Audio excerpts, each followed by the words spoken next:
আগামী রমজানের আগে বাংলাদেশ জামায়াতে ইসলামী নির্বাচন চায় বলে জানিয়েছেন দলটির আমির ডা শফিকুর রহমান। বুধবার ১-৬ এপ্রিল দুপুর ২টায় মার্কিন ডেপুটি হেড অব মিশনের বাসভবনে যুক্তরাষ্ট্রের দক্ষিণ ও মধ্য এশিয়া বিষয়ক উপসহকারী পররাষ্ট্রমন্ত্রী নিকুল চুলিকের সঙ্গে বৈঠক শেষে সাংবাদিকদের তিনি এ কথা জানান।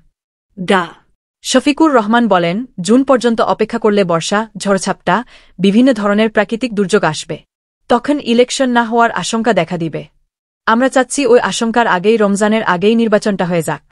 জামায়াতের আমির বলেন, রাজনৈতিক দল হিসেবে তারা আমাদের সঙ্গে বৈঠকে বসেছে। আমাদের খোলামেলা আলোচনা হয়েছে। তারা আমাদের কাছ থেকে জানতে চেয়েছে বর্তমানে দেশের রাজনৈতিক পরিস্থিতি কি। তারা জানতে চেয়েছে নির্বাচন কবে হবে, কিভাবে হবে। ডা শফিকুর রহমান বলেন, আমরা যদি আগামীতে দেশের দায়িত্ব পাই তাহলে ইকোনমিক পলিসি ও ফরেন পলিসি কি হবে সেটা জানতে চেয়েছে। রিজিয়নের বিষয়গুলো সম্পর্কে জানতে চেয়েছে। আমরা এসব বিষয়ে খোলামেলা কথা বলেছি। তারা minority, women rights, labour rights নিয়ে কথা বলেছে। তিনি আরও বলেন, আমরা তাদেরকে অনুরোধ করেছি, আমাদের দেশ একটা গুরুত্বপূর্ণ সময় পার করছে। এই সময় আমেরিকার পক্ষ থেকে যে ৩-৭% ট্যারিফ আরোপ করেছে সেটা যেন তারা পুনর্বিবেচনা করে। আমরা আশা করি তারা এটুকু সহযোগিতা আমাদের করবেন।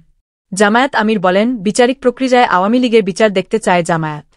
একই সঙ্গে তারা প্রধান উপদেষ্টার দেওয়া নির্বাচন করার প্রতিশ্রুতির পর্যবেক্ষণ করছেন বলেও জানান ডা শফিকুর রহমান। বৈঠকে জামায়াতের প্রতিনিধিদলে ছিলেন দলটির সেক্রেটারি